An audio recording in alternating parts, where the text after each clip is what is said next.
ጤናና ሰላማችሁን ፈጣሪ አብዝቶ እንዲሰጣችሁ ሁሌም የሚመኘው አወል ስሪንቃ የግብርና ፕሮግራም ነው። አወል ስሪንቃ የግብርና ፕሮግራም ሁልጊዜ ስለ ግብርና ብቻ ግንዛቤ እየፈጠረ ያለ ቋሚ የግብርና ፕሮግራም ነው። አወል ስሪንቃ የግብርና ፕሮግራም ዛሬ ይዤ የመጣሁት በሀገራችን እየተመረተ ስላለው ቡና አንዳንድ ያገኘሁትን መረጃ ላካፍላችሁ ብዬ ነው ዛሬ ብቅ ያልኩት። በሀገራችን ስንት አይነት የቡና አመራረት ስርዓቶች አሉ? ልዩነታቸውስ እንዴት ይገለጻል? በሀገራችን የትኞቹ ሀገሮችስ ላይ በሰፊው ቡና ይመረታል? የሚለውን እና ሌሎችንም ግንዛቤ የሚያስጨብጥ ሀሳብ የያዘ ፕሮግራም ነው። የቡና መገኛ የሆነችው ሀገራችን በዓለም አምስተኛዋ እና በአፍሪካ ደግሞ ቀዳሚ አምራች ስትሆን ከ4 እስከ 5% የሚደርስ ለዓለም የቡና ገበያ አስተዋጽኦ ታበረክታለች። ሀገራችን በተለይ የአረቢካ ቡና ላኪ ስትሆን ኢንዱስትሪው ከሀገራችን ኢኮኖሚና ባህላችን ጋር እጅግ የተሳሰረ ነው። ቡና የሀገራችን ቀዳሚ የውጭ ንግድ ምርት ሲሆን በአጠቃላይ የሀገሪቱ የውጭ ንግድ ገቢ ከ30 እስከ 35 በመቶ ይሸፍናል። ኢትዮጵያ በዓመት ከ400 እስከ 550 ሺህ ሜትሪክ ቶን ቡና ታመርታለች ተብሎ ይገመታል። ከ4 ሚሊዮን በላይ ገበሬዎች ቡናን በማምረት ለሀገር ውስጥ ፍጆታና ለውጭ ገበያ በተለይ ለበርካታ የአውሮፓ ህብረት አባል ሀገራትና ለአሜሪካ ላሉ ገበያዎች እያቀረቡ ተጠቃሚ እንደሆኑ መረጃዎች ይገልጻሉ። በመሆኑም ለሀገራችን የውጭ ምንዛሬ ከሚያመጡ ውስጥ ቡና በአንደኝነት የሚቀመጥ ተክል ነው። በኢትዮጵያ 4 አይነት የቡና አመራረት ስርዓቶች አሉ። እነሱም የጫካ፣ የከፊል የጫካ፣ የጓሮና ዘመናዊ ቡና ተብለው ይታወቃሉ። በሀገራችን በአብዛኛው የሚመረተውና ለዓለም ገበያ የሚቀርበው የቡና ምርት በባለ ልዩ ጣዕምና ኦርጋኒክ ስለሆነ በእያንዳንዱ የአመራረት ስርዓት ውስጥ ይህንን ታሳቢ ያደረገ እንዲሆን ይጠበቃል። ስለሆነም እያንዳንዳቸውን ከዚህ በታች እናያለን።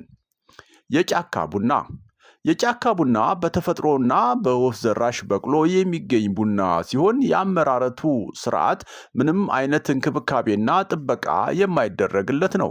በኢትዮጵያ ካለው አጠቃላይ የቡና መሬት ሽፋን 10 በመቶውን ይይዛል።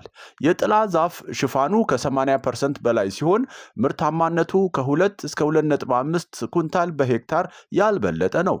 የጫካ ቡና የሚገኝባቸው እንደ ካፋ ዞን፣ ቦጊንዳ፣ የባና ማንኪራ፣ ሸካ ዞን፣ አሞራ ገደል፣ ቤንች ሸኮ፣ ቆንጥር ብርሃን እና እንደዚሁ ደግሞ ኤሊባቦራ፣ ያዩ፣ ገባዶጊ የሚባሉ አካባቢዎች በሰፊው አለ።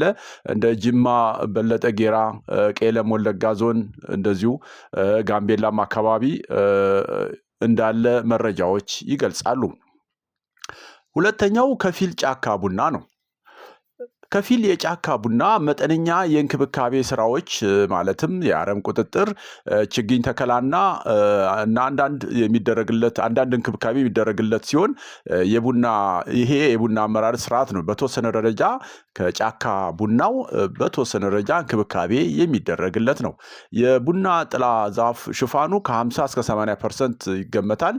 ከአጠቃላይ የቡና መሬት ሽፋን ከ30 እስከ 35% ይይዛል። ምርታማነቱም ከ4 እስከ 5 ኩንታል በሄክታር እንደሆነ መረጃዎች ይገልጻሉ። ሶስተኛው የጓሮ ቡና ነው። በመኖሪያ ቤቶች አቅራቢያ የሚገኝና ከሌሎች የምግብ ሰብሎች ጋር በጥምረት የሚለማ ነው። ከአጠቃላይ የቡና መሬት ሽፋን 50% ያህሉን ድርሻ የያዘ ነው። ምርታማነቱም ከ6 እስከ 9 ኩንታል በሄክታር ይደርሳል ተብሎ ይገመታል። የቡና ጥላ ዛፍ ሽፋኑ ከ50 እስከ 80% ያህል እንደሆነም መረጃዎች ይገልጻሉ። አራተኛው የዘመናዊ የቡና ማሳ ነው። ይሄ ደግሞ በግል ባለሀብቶችና አልሚ አርሶ አደሮች እየለማ የሚገኝ ነው።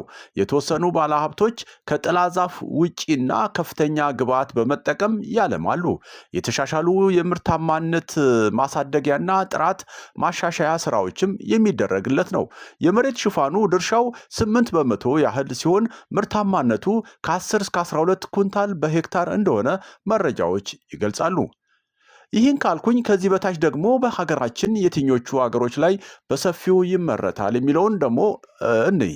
ቡና በአብዛኛው በደቡብ ምዕራብ የሀገራችን አካባቢዎች በተለይም የመሬት ከፍታቸው ከ1000 እስከ 2750 ሜትር ከፍታ ባላቸው አካባቢዎች ይመረታል። ከዚህ በተጨማሪ በምስራቁ የሀገራችን አካባቢም ምልክት በሆነ ስያሜም የሚመረትበት ሁኔታ እንዳለ ይታወቃል። ምንም እንኳን በርካታ የሚታወቁ የቡና አካባቢዎች ቢኖሩም ይርጋ ጨፌ፣ ሲዳማና ሐረር በይበልጥ የሚታወቁና ለገበያ በሰፊው እየቀረቡ ያሉ ቡናዎች ናቸው። ከዚህ በታች የሀገራችን ታዋቂ ቡናዎችን እና አካባቢያቸውን አጠር ባለ መልኩ እናያቸው። 1. ሲዳማ። በዚህ አካባቢ የሚመረተው ቡና የሲዳማ ቡና ተብሎ ይታወቃል። ይህ የቡና አይነት ከፍተኛ ቦታዎች ላይ ማለትም ከ1400 እስከ 2200 ሜትር ከፍታ ላይ የሚመረት ሲሆን በተፈጥሮና ታጥቦ በሚዘጋጅ መንገድ ይመረታል። በአብዛኛው የሚሰበሰብበት ወቅት ከጥቅምት እስከ ጥር ባለው ጊዜ ውስጥ ነው። 2. ሊሙ። በዚህ አካባቢ የሚመረተው ቡና ደግሞ የሊሙ ቡና ተብሎ ይታወቃል። ይህ ቡና በአብዛኛው በአነስተኛ የእርሻ ይዞታ ባላቸው በደቡብ ምዕራብ ከ1400 እስከ 2200 ሜትር ከፍታ ባላቸው ቦታዎች ላይ ታጥቦ በሚዘጋጅ መንገድ የሚመረት ነው።